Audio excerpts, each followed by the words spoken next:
The Robert Show, where real men's issues are discussed. The voice you can trust. The one, the only, Robert Franklin, the man's perspective. Good afternoon and welcome to the Roberts Show.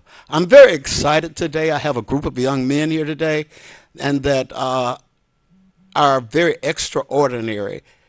We have a group that's going to really surprise you in what they can do, what they can say. I have some people here that do spoken word, and I have Andre Charlie here with me that also, he's a social worker in the Ann Arbor school system, and he's going to come to us and let us know about exactly what he does.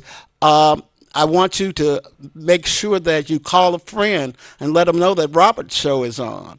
And today we're going to have nothing but great men here today, just to let you know what they do, how they do it, when they do it. It's going to be a great show. So we want you to just get on the phone and call your friends and let them know about our show. And you can also call in at area code 313-868-0342, 868-0351, 868-4336, and let us know how we're doing. And if you have a question for anyone, feel free to call because we do discuss real men and real men issues. That's what my platform is, and that's what I talk about. So we're going to be right back, and we're going to take a break right now, and we'll be right back with you.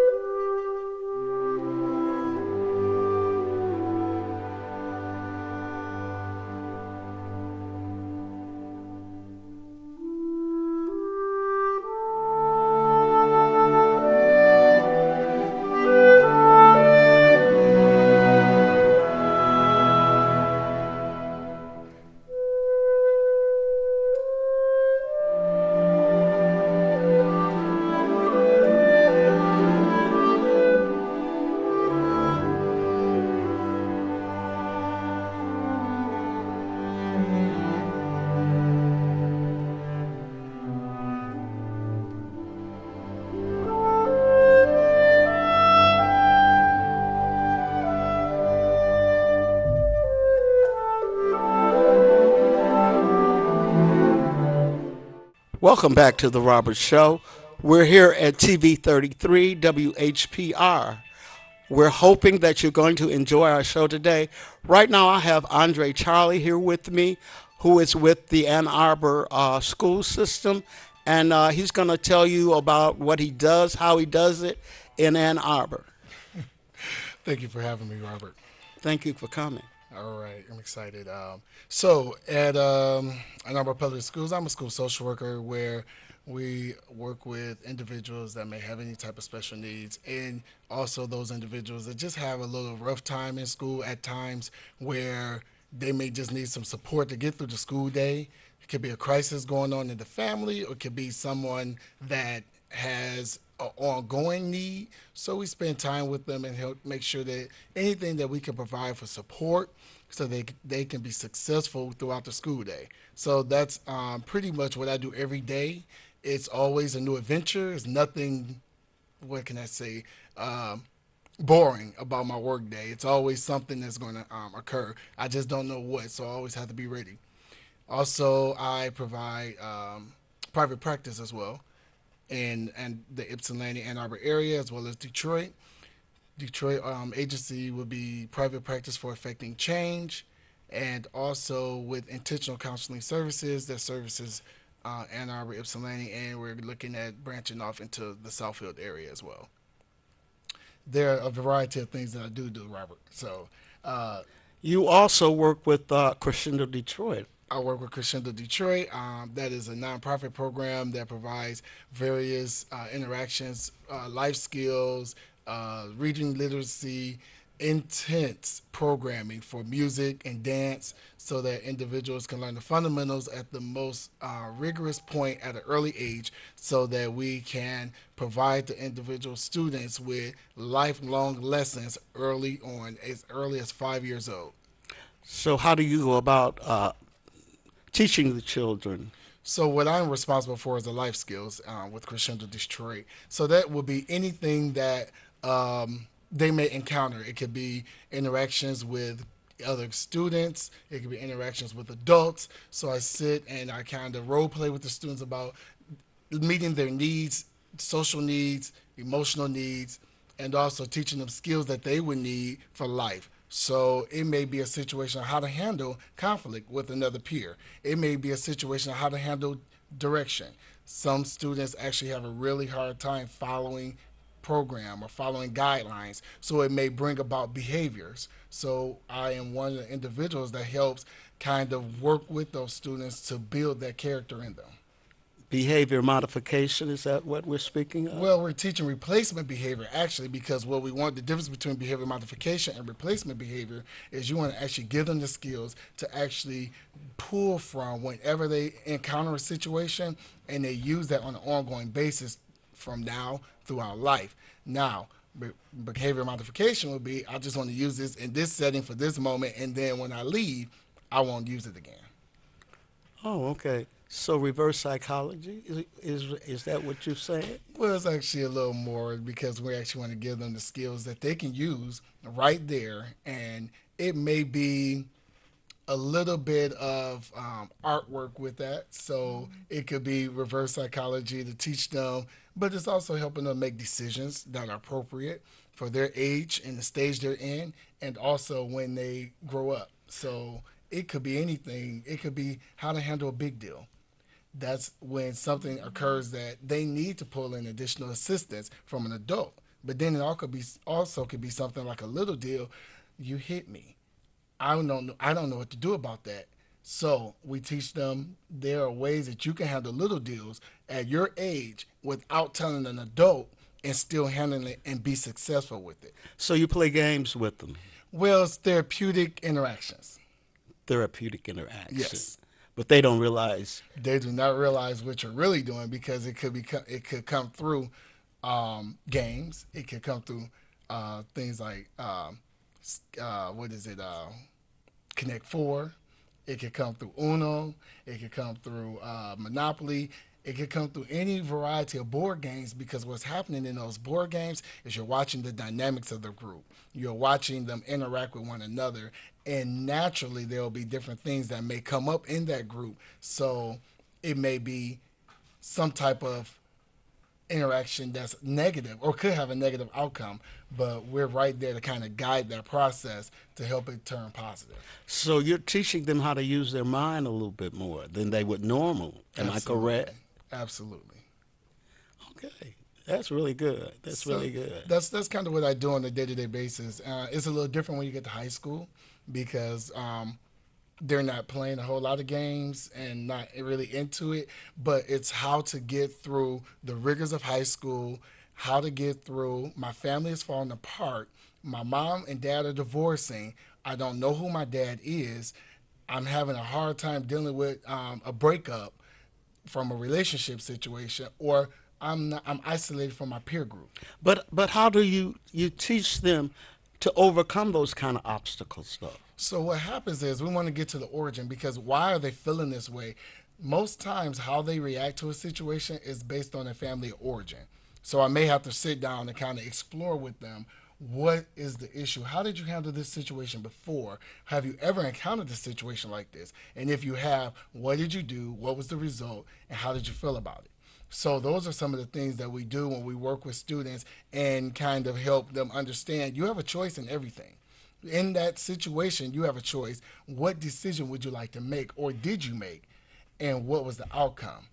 Now, that was one way to handle it. And how did that work? If it did not work, we need to explore other options. Okay, now, do you work with the families like on a one-on-one basis? There are times when we get the opportunity to have family sessions, because it's so intense that it's going to take more than just working with the child.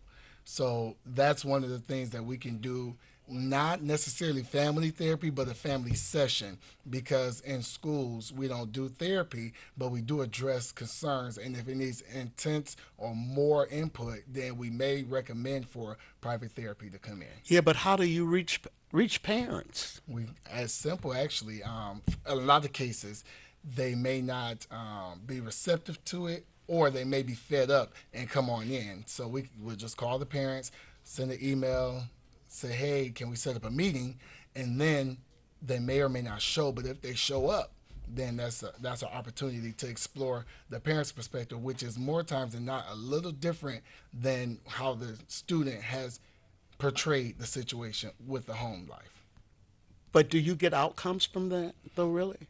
There are times where there are parents that partner with us and support what we do, and we support them, and it helps break down that middleman where the student will try to play the school against the parent, and they also understand that I have to do certain things. Everybody's on the same page.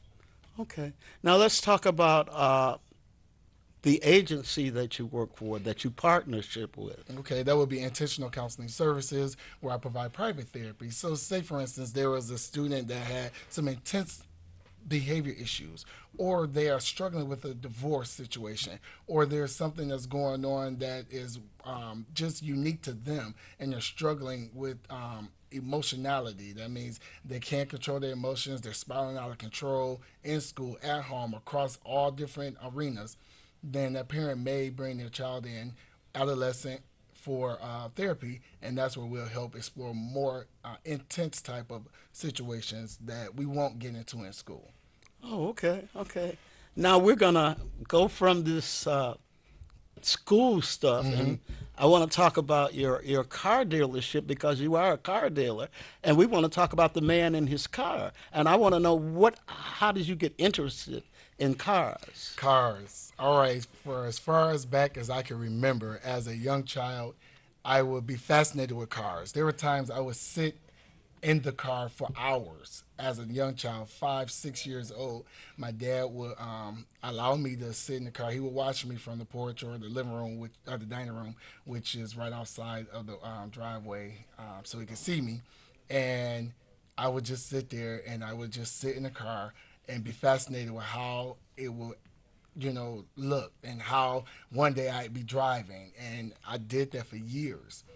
So I got my first car at 19, and I continued to get cars from then on to the point where I have had probably about 40 cars. And Yeah, because you have a new one every week. Every I try week. to provide an opportunity for those individuals that may not be able to get a car. And if I have a car and I see a family member or a person in need and they have some finances, I want to be able to provide an opportunity for them. So I may. So you a low income dealer, huh? I actually provide vehicles for all income levels, but it is definitely something that I would like to provide quality cars for those individuals that may not be able to get to a car lot, that may not be able to trust a car dealer. I want to try to make sure that I get a car, drive a car, make sure it's sound, and there may be some minor repairs, but I don't want them to have to do anything major. But that's kind of what I've been doing over the past few months. And I'm in the process of launching a dealership, which I need to rebuild inventory for, but I will have some more vehicles for sale in the next few weeks. Okay, we want to thank Andre Charlie for being with us today, and we're going to take a break right now, and we'll be right back with you. Need a cook but don't know where to look? Call Robert's Catering Services. He specializes in wedding affairs, business retreats, luncheons, or breakfasts. For more info, you should call Robert at 313-629-8390. Service with a smile, and he won't let you go hungry.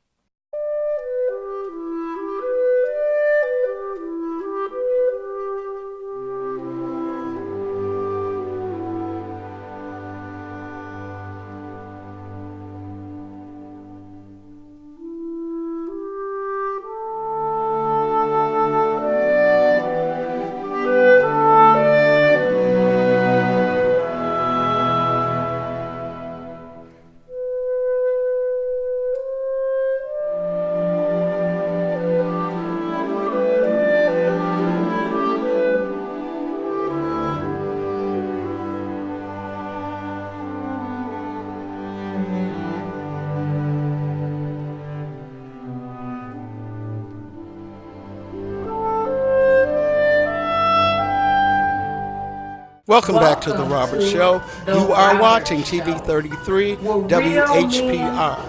I have with me now Tony Martin, who is a gentleman that does a spoken word, but he's a rapper. But you know, I've learned that rap is poetry within itself. It's only performed in a different way. So, Martin, thank you for sharing with me today. Thank you. I appreciate you. So I need to know a little about you before we get into the rap or the poetry. Okay, no problem. Really could start anywhere. Bounced around as a young guy. When I was, what, really from birth, I was born in Saginaw, Michigan. Moved to Columbus, moved to Flint, moved to St. Louis, Missouri. Moved back to Saginaw, Michigan, moved back to Flint, moved to Pontiac, Michigan, and eventually landed here in Detroit. So through all of that bouncing was a lot of growth, a lot of, I could say, being selfish. So I had to learn, you know, a lot of things along my way, and I grew into the man I am today. Okay, now you are a student at Marygrove College, correct? Yes, sir. So how long have you been attending college? Well, as soon as I left out of high school, I graduated in 2014 from University High School in Ferndale, right there on Woodward, in between 8 and 9 Mile. And straight out of high school, I went to college and I started playing basketball for Grove. And So, what is your aspirations? What are you going to do when you finish college? my goals when I finish college is actually to just benefit the community. I want to make sure that people that look just like me can benefit in life. Like, we have a lot of struggles within the black community, and I want to make sure that I am that pillar that people can lean on. So I want to have a lot of facilities to where I can provide training. I want to have a lot of businesses to where I can provide jobs. So I want to actually, just be that force in the community that makes people better. Oh, that sounds really good. Now, you're only 20 years old, right? Only 20. Now you have a lot of wisdom for your age. I appreciate it. Thank you. Yeah. So, tell me, how did you get into this rap? It all started in the back room. Just soon as I always been a rhythm child, so I always loved music. I was the R&B child. I was really around the old folks music, so I grew up listening to soul. Old folks music? No offense. I didn't know there was such a thing as old folks music. I thought it was just music. It's just music. So, relatively, the music that had the actual soul, the music that people were, putting their heart out into, that was me. So when I just growing into it, it was more so talking about the problems, just how any other, rap artist would be. It was we focus on the problems, and then somewhere in the gap we filled it in with the actual plans to implement. So my music turned into more of a, this is how it is, into this is where it's going. So the music, okay. yeah, it all started from where problems are to how we want to get them solved, and that's how the music started. So you write most of your music? In the past, this last year, I've been freestyling a lot of things. Freestyle. Yeah. So we're not going to freestyle today, are we? Oh, no. Well, I can, but I have a lot of knowledge and content that I really need to get out. So.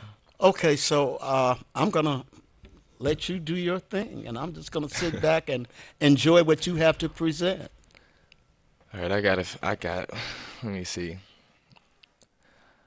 This is a song. I recorded the beat myself, actually, because I've been getting into making the beats as well. So I started when I first got my computer, which was like last year sometime, and I was no sleep, and I stayed into doing, the beats. And that was when I finished like 5 beats. This was the song that I came up with. This is the first one. So it goes like, no, I'm not about to lie. No, I'm not about to lie. My people not supposed to die. My people not supposed to cry. Look, we all live in the hell, but we can make this a heaven if you just know you a God. Look, I do this for the people that don't believe. What's the foundation of your doubting, bruh? You don't care about your health, but have faith of a mustard seed and you can move mountains, huh? We ain't even learning. Black people on the bottom, we ain't even earning. And we don't even get it. We ain't trying to get it. The brothers with the knowledge out here hiding with it. I gotta make a change, gotta make a change. A hood brother went vegan, Waka Flocka Flame. Now they know my name. And I come in, I say, and if I say that I'ma get it, I'ma get it. And if I say that I'ma get it, I'ma get it. Look, man, if I say that I'ma get it, I'ma get it. Man, if I say that look, I really do it for y'all. No, this ain't for me. I really do it for y'all. No, we ain't free. And I come back. I say, we really way too smart for this. People been dying way too long. When it's supposed to end? Eyes open, and I'm noticing a younger generation that I'm supposed to be looking over. Told you that they great, and I really meant it. I swear to God, we not equal. That's why we live with these eyes. Black woman stripping, and she don't even know she a prize. My brother breathing, and he don't even know he alive. But we alive, and we don't die. And that was just, a few contents that I really go into. That really covered a lot of content. It says, I want to live and I want to die. How can you live and then at the same time want to die? No, so the perception, I want to definitely get it clear. My motive is that we are spiritual beings. So we live with energy, and that's energy cannot be created nor destroyed. So this body is nothing but physical material. And no matter what this physical material carries, disease, agony, pain, we can still let all of that go. And we prosper and we flourish through our minds. And that energy can always be moved. So even if I leave here today, anybody watching this, tuning in, hearing this right now, will pick up these words and can make do with any understanding that they need for the future. Hopefully never get, misinterpreted. But at the same time, they can always live on through the music, just how, anybody with Pac, Biggie, that's how music is brought about. So we are all spiritual beings, and no matter what happens through our trials and tribulations, we will survive and we will live through anything. All right. So what is the title of that, or does it have a title? Yeah, it's called I'ma Get It. So really, I'm gonna get it. Yeah, if I tell you I'ma get it, I'ma get it. So just how I was telling you how my goals are to have training facilities and provide jobs for people, I'm gonna get it. I'm gonna get it. I'm gonna get it. That's positive thinking. All the time, and that's really my motive. Because that's I all know within myself that you can achieve anything you want to do if you apply yourself Definitely. to that. All the time. So, do you have another one for us? Yeah, I can go on forever. I can. Well, no, we ain't gonna go on forever, but I think we have time to do at least one more. Okay, I'll get some. I wrote this back in high school. I did it. I performed it for the last talent show. So it's called. I forget the name of it, but I'm gonna go. Oh, it's called "Sing About Me," so I'm gonna get into it. I say, my whole life I've been living in the present, but been thinking about the future. Appreciate my presence, or sorry that I knew you. I put in overtime and I ain't even got a job.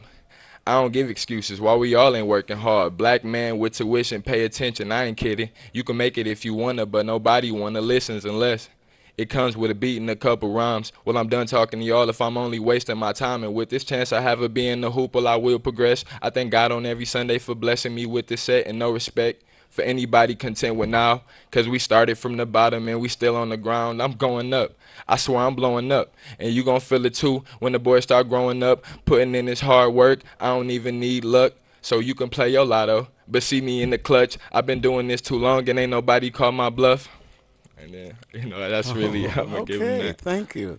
I definitely appreciate we thank Tony Martin for being with us today. I thank you so much. Thank you. Gonna have you back again. I like you're a young man and you're headed somewhere, and you're just not out there in the streets just doing any and everything in the way they are today. And I appreciate you taking the time out to share with me today. Especially, did you have school today?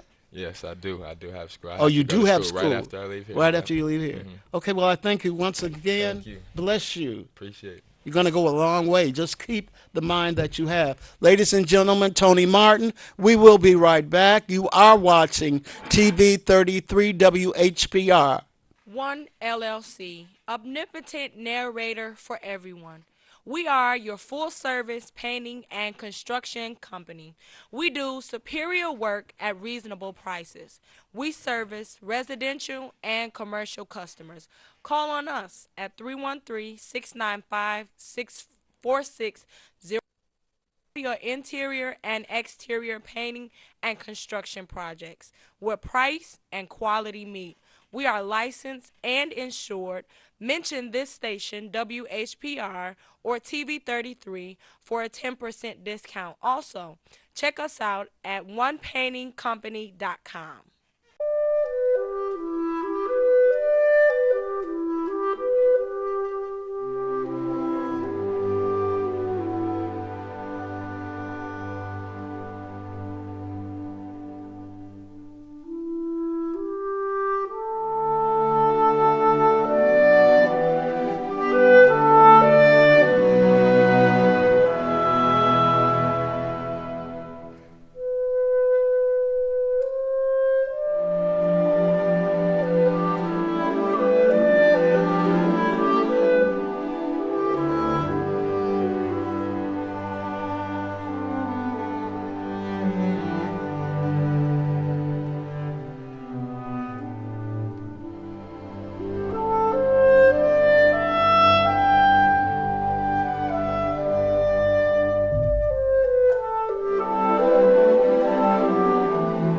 You are watching TV 33 WHPR. I now have with me on the set T. Harris. T. Harris is another guy that does the spoken word. He has a testimony about this one poem that he has written, and I'm going to just let him tell you about himself and how he got into doing the spoken word. T. Harris, take it away, sir. How you doing? I'm great. How are you? I'm fine. My name is T. Harris. Born and raised on the east side of Detroit. My story is pretty typical. Reflects the story of many young men who grow up, in the ghettos in Detroit and just across America. Period. Unfortunately, I was raised by a single mom.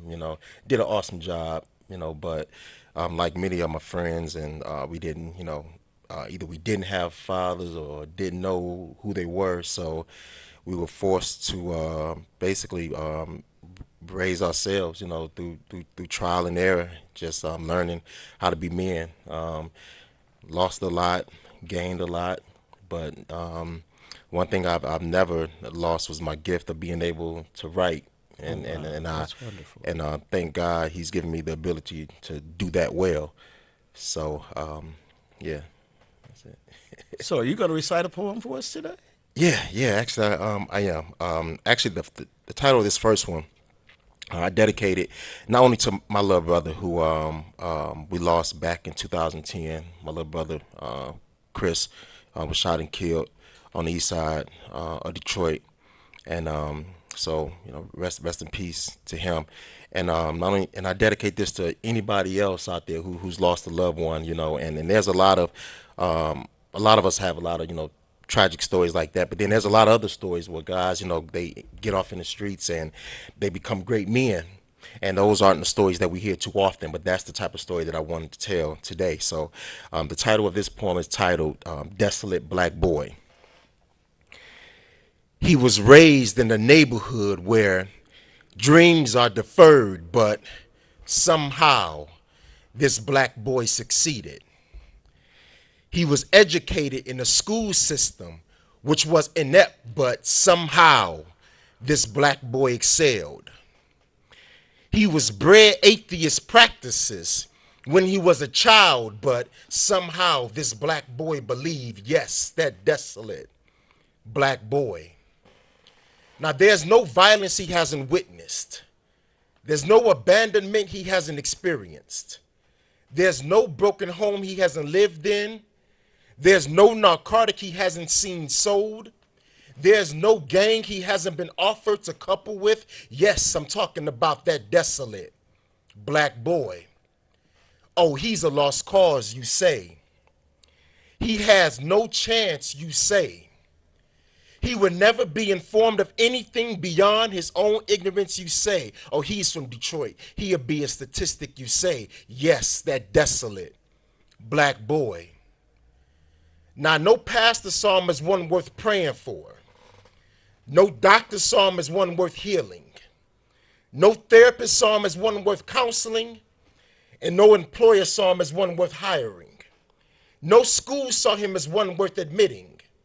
No prison saw him as one worth releasing.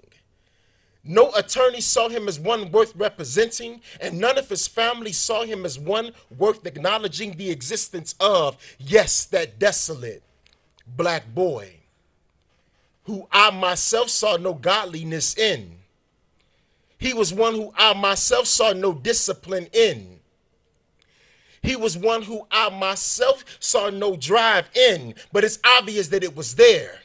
Because this black boy from out of nowhere, he emerged from the dirt, words protruded from those stairs like, this black boy made it? But heck, this black boy gave it all that he had. But had this black boy gave in to the limits imposed on him, this black boy would have stayed in those Detroit streets where the cement is paved in the blood of its youth, while the parents spend days in mourning over sons who live their lives on the brim, while they look at that black boy like it should have been him. But now look at him. He's a rare flower who blossomed from unpromising soil. He's a dense structure built on unsteady ground. He's an immaculate ruby purified in soiled water. He's a frail article kept secure in the unsecured package. Now look at him. He's good fruit grown from a contaminated tree. He's a figured stone hewn out of an unsymmetrical rock. He's fresh thread poured from a molded cloth. He's a dull blade used to sharpen sluggish minds. Now look at him. He was molded into a man with rock-hard cement. He is authentic glass made with generic sand. He's fresh spring water shooting from a rusted cistern. He's quality product produced by defective machinery, and no one thought he would be so great, so poised, whose future at one time was so vague and so void. God bless that desolate black boy. Wow, wow, wow, wow. So that was inspired by your brother, you said? Well, actually, what inspired, because I didn't lose my brother until after I wrote this, but I was just, you never know where your inspiration is going to come from. And I remember being at work one day, and I just began to think about how so many of us young men, and it's just not us black men, you got a lot of young white boys, a lot of young Hispanic boys, just being written off because of who they are at that moment. And there are people who actually believe that, we'll never be anything beyond what we were when we made those mistakes in our youth. And I just began to just write, and I didn't know where it was going. I didn't know where I was going with it, but that's all I had in mind. I said, I got to write for the ones who've overcome. I want to pen something for them. And it took me about 8-9 hours. Wow. About 8 or 9 hours. And this is what I came up with. And I had no idea the effect that it would have on the people who would hear it afterwards. Well, it's sort of a healing message to let everyone know that they don't have to be desolate, that they can be somebody, but they just have to put their faith and trust in whatever it is that they want to succeed at. You got to believe in anything that you do. You got to believe that you can succeed. Without that, without any hope, you're lost. And that, that's what's wrong with a lot of our young people today. They don't have any hope. They've lost it. Because, they grow up in these homes and there are no fathers. There's no one there to give them guidance or direction, So they're out there. They're just out there. And then to add to it, sometimes what I've learned in life is that you could be surrounded by hundreds of people, thousands of people, but you may be the only one who believe that you can do it. That's true. You Very may true. be the only one who's convinced that I can take that step and I can make it. You know, and like I said, I'm one of the few lucky ones. Like I didn't have the I wasn't as blessed as some men who grew up with fathers in the home. I met my dad only twice in my whole entire life. You know, but statistically, I was supposed to have an arrest record. Statistically, I was supposed to be a high school dropout. But you pulled yourself out of all of that. Through the grace of God, and not aware that that's what I was doing. You know, a lot of us are just we just meander throughout these streets. We don't know where we're going. We just end up in places, in safe, secure places, and we just thank God like Because there's no direction. When There's there's no none, yeah. direction, where can you go? You've got to have that direction in your life. So, you know, I thank God for men that are mentoring young people today. And there are a lot of mentoring groups. I was supposed to have a gentleman on this show today, but he wasn't able to make it. That's what he does. He mentors young people. And he works out of the Matrix Center over on Gratiot. Oh, yeah, 6 right, Mile. 6 Mile in Gratiot. I grew up on Glenfield, His name not is too far. Otis Bellinger, and he's written several books and things of that nature. You know, I thank God for that poem because it has inspired me, and hopefully, people watching today will take from it what I've taken from it. That will get something out of that message that poem carries. I thank God for you, young man. man, I thank God for God. 'Cause All right. I thank God for just simply being God, because I don't know where a lot of this stuff comes from. You know, I just Oh yeah, write you it. do. It comes from God. Well, I know, but you just never know when it's gonna hit you. Right, You right, know, right. and even when you talk about the mentors, like one of the guests you're gonna have on later, and I thank God for him, T. Lloyd Hardwick. That's like I call him my OG. That's one of my old heads who I go to. You know, who when I'm not sure which direction to go in, call him. And you know, and I'm fortunate enough to have a lot of my pastor, Sharon Ivory, my stepfather, David Floyd, a lot of older cousins, and though I didn't have my father in my life the way I wanted, like we was talking about those mentors, I was fortunate enough to be surrounded by wise men. Oh, that's great. That's great. Wise men. Because that's what a lot of the young people need today is someone to give them that guidance. Yeah. They need someone wise that has the wisdom, that can direct them and lead them and show them the way that they should go. Yes, yes. yeah. So you got something else for us today, or? Yeah, actually, this one, I wrote this for, I remember I was contacted by a pastor out of Mount Clemens, and he was, the church there was hosting their annual Men's Day event, and he contacted me and asked me to come and do a poem, and he said, I want you to write some inspiration. I want it centered around the men. I really want to uplift the men, and it's funny 'cause it took me like about 4 or 5 days before I could think of the first line, because when it finally came to me, I didn't want something just centered around the men. I wanted to do something that was centered around the family. And the title that I gave this was If You Save the Man, You Save the Family. Oh, wow. Yes, that's true. That is really true. We men, we work as hard as we do, and we love as hard as we do for our wife's sakes. We sacrifice as much as we do, and we tolerate as much as we do for our daughters' sakes. We men experience a great deal, and those experiences lends us wisdom. Wisdom we share freely, not for ours, but for our sons' sakes. If you save the man, you save the family. If you save the man, then he'll gradually grow into who God has preordained he become, which is his shall be. See, men are taught how to regulate with love. Men are taught how to live righteous. These aren't things we enter this world knowing. See, life just has its way of molding us, bending us, breaking us, then building us back up, then placing us on roads taking us toward trials we'd rather not endure. But those trials separate us from hazardous underlings. Saving the woman keeps the family in harmony, but saving the man keeps the family from crumbling. Men, we are the gauge, we're the standard by which our daughters will measure the love a man hands her.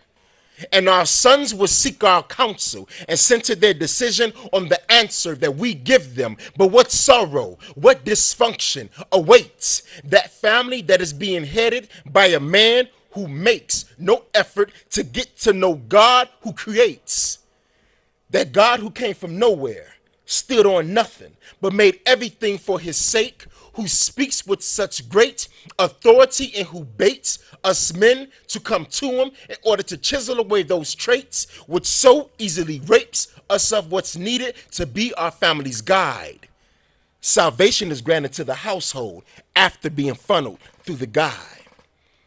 See, what I've learned is that when the man loves God, his family loves God. And who the man perceives God to be, his family perceives God to be. And sadly, but when a man leaves God, that family leaves God, most times. You see, men, we grow into maturity. We grow in being able to distinguish what is best for those members entrusted to us. And what that means is we've graduated to another realm of manhood, which teaches that our actions anchor our families in any direction our actions see fit. But if what we practice is parallel with what we preach, we'll be the least bit worried about misleading our families. You see, our wives shouldn't have to go to the pastor to learn God's plan of salvation. There should be more knowledgeable men at home. Our sons shouldn't have to go to the deacon to locate passages of scripture because there should be more men reading their scriptures at home. And I never want my daughters to marvel at how another man treats his wife. They'll see me treating my wife like a queen at home. And children mirror what they're shown. I write life, not poems. I could talk about the disadvantages that we men face and so on. I could talk about men who wants to be with their children, but are done so wrong. I'm talking about those men who catches 3 buses to work to provide for their families. And he don't do it for the fanfare. See, a woman and a child can occupy a residence, but it's not a family unless there's a man there. And I don't know about y'all, but I hear the wailing women. They hum those old Baptist spirituals, and even with all of the surrounding noise, I hear the wailing women. They kneel at these altars quietly, people, yet I hear the wailing women. And they're saying, Lord, save our fiancés. Lord, save our spouses. Teach them how to command their houses and destroy every mountain that has been erected to destroy them. And she'll pray that prayer gladly because she knows if God could get his hands on her man, that he could get his arms around her family. Thank you. Wow. Wonderful. Just wonderful. We're going to be right back. We're going to take a commercial break at this time. You are watching TV 33 WHPR. You are watching The Robert Show, where real men's issues are being discussed. The man's voice that you can trust. The one and the only Robert Franklin, the man's perspective.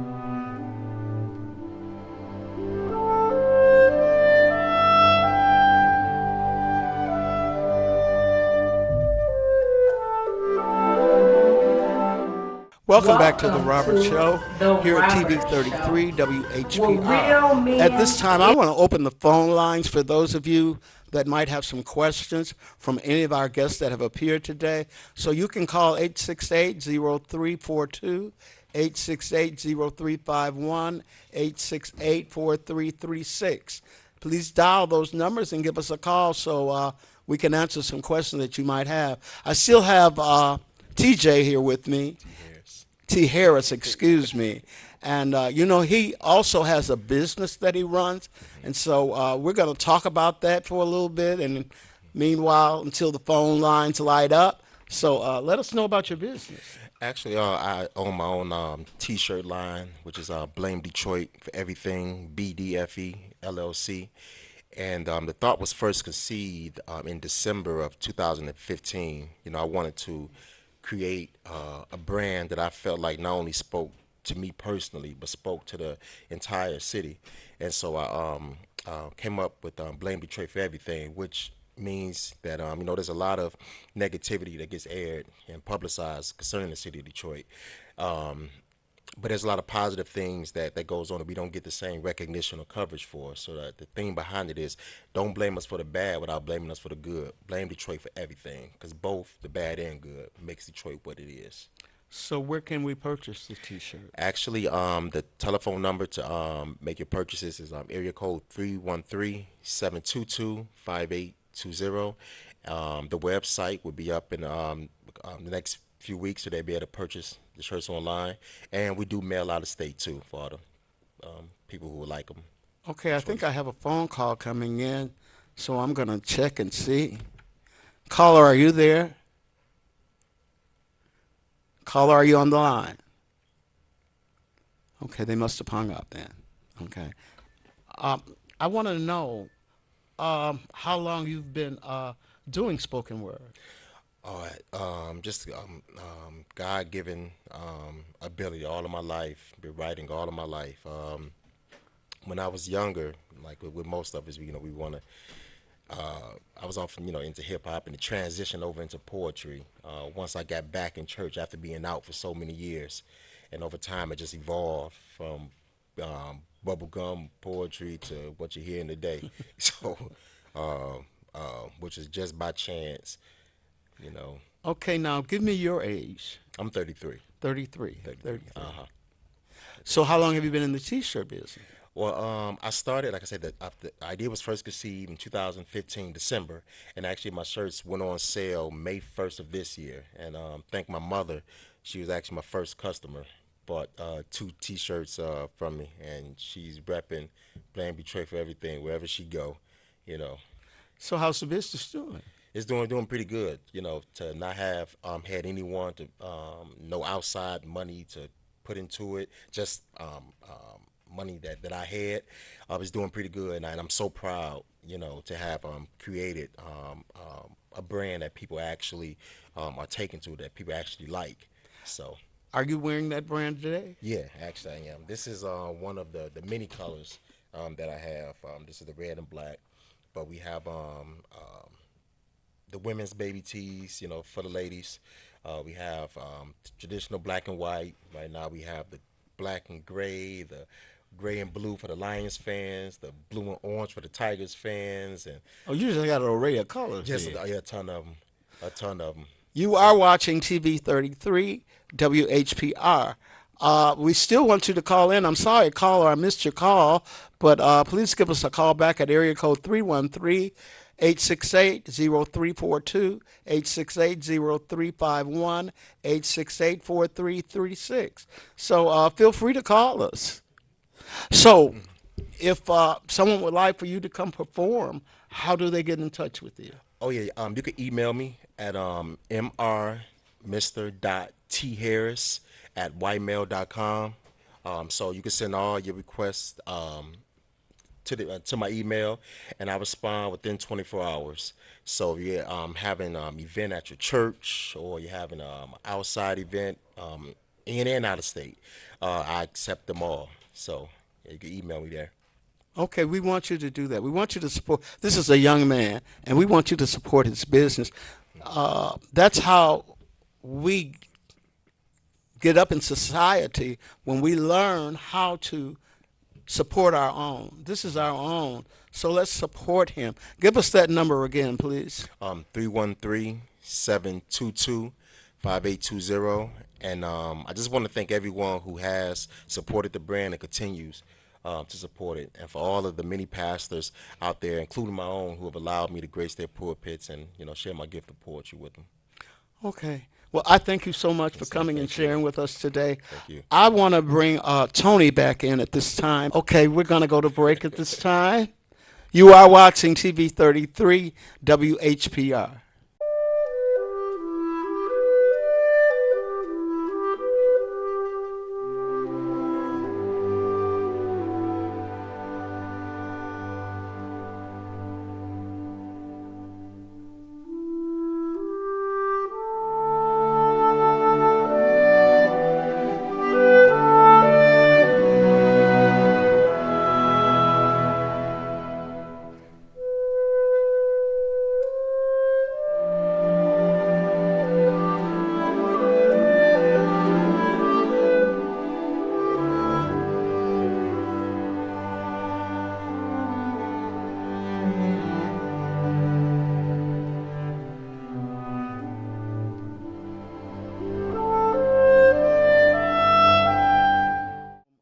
Give us a number or email address or something. They can email me at Martin Anthony, MartinAnthony 313 at gmail.com, and they can also call me at 810-388-8060. Come on, everybody. Let's support this young man. He's only 20 years old. He's in college. He goes to Marygrove College, where he plays on the basketball team. They have a team. They have a game tomorrow coming up in Rochester, I believe he told me. So if you're in the Rochester area, go see Tony play basketball. Because as soon as I can get a chance, I'm going to go see him. I want to support this young man. He's worth it all because he's a young man trying to make something out of himself in life. And so we need to support our young black men. We need to support them. We need to stand by them. We need to let them know that we're with them and that we support what they're doing. So, Tony, I thank you once again for coming to the show today. I hope you've enjoyed yourself being Definitely, here. definitely. I've certainly enjoyed having you. But I want you to also tell us about some of the other ventures that you're into. Okay, well, I definitely want to be able to share this. My church granted me permission for a event to where I can basically, I want to get the youth together because our church is lacking youth. So we want to be able to have a venue to where youth can, come through. We have performances. We want to be able to open up opportunities. We want basically a home base so we can start a whole new vibe in Detroit. So we want to the event is called Vibes Uplifted. My first event was September 28th last month. I have 23rd, I'm sorry. And my next event is this Friday, the 28th, October. And I've been granted permission to do the rest of 2016, the last Friday of each month. So that's one thing that I'm getting into. Okay, what's the time? The time is from 6 to 8:30 p.m. And the location? The location is at it's 15355, if I'm not mistaken, but it's on Livernois and Davidson, and it's at the Shrine of the Black Madonna Cultural Center. That's the location. Okay. Definitely want to have anybody that's in the area to come out. It's a great vibes. It's church related, so everything is going to be. Is it a ticket affair or yes, is it ticket affair. So it's only $5 to get in, and that is is really not anything. And once we get to the point where we do have enough people to pay for everything, it will be a free event, and it will. So, what all will be entailed? What all is going to be partaken? So we have a few artists lined up to where we will showcase talent, positive talent for people to pick up, because we want to change that vibe. A lot of people think Detroit music is nothing but negative and bashful for the women. We want to have a different outlook on the youth and rap, period. So that's going to be one thing that we're presenting, and it's also at the Cultural Center. So we want to be showing off the things that the church are selling as well. It's all cultural related. So we want to make sure that we have our people knowing about their history and their culture, and that's what better place to do it than at a venue that's culture related. So there'll be vendors there as well, I take it. Yes, as well. The first show we had a all vegan vendor. He had ice cream, vegan ice cream. So How was it? It was Did you great, taste it? amazing, yes. And he got a lot of sales. A lot of sales. So any other vendor that would love to come, present, or not present, but you know, be able to sell their products and merchandise. We would love to have them. So is there a charge for a vendor table? No, not at all. Oh, so you can just come and partake. So that's what I'm saying. It's a nice home base for us in Detroit to, you know, expand on. So if you're a vendor in the city of Detroit and you'd like to partake in this event, just give Tony a call. Tony, give us your numbers again, please. Or you can contact me email at martinanthony313@gmail.com, and you can call me at 810-388-8060. If I don't answer, please leave a message with your name and your number, and I will get back to you. Okay, I thank everyone today for coming out and being a part of this show. Andre Charlie, T. Harris, and Tony Martin. Boy, all these T's. I want to thank you all for coming and sharing with us today. It's been a well show, a good show. Definitely. And I just thank everyone for coming because, you know, people nowadays don't have to come in there. Some people, you know, they got their hand out and they want a little money for what they do and everything. But I thank you that no one charged me anything, just came and shared with me. So our next show will be, it's always the fourth Monday of the month, from 2 to 3 at WHPR TV 33. So I thank you, and we're going to sign out now. Thanks, everyone, for coming and for supporting. I hope you've enjoyed the show. And you can always reach me at area code 313-629-8390. If you have an idea of a show that you'd like for us to do, just give me a call, and I'll be glad. Or if you'd like to just be a part of the show, come be a part and take a part of it, just give me a call. I'd love to have you. So at this time, we're signing off, and once again, you are watching TV 33 WHPR in the city of Highland Park and Detroit.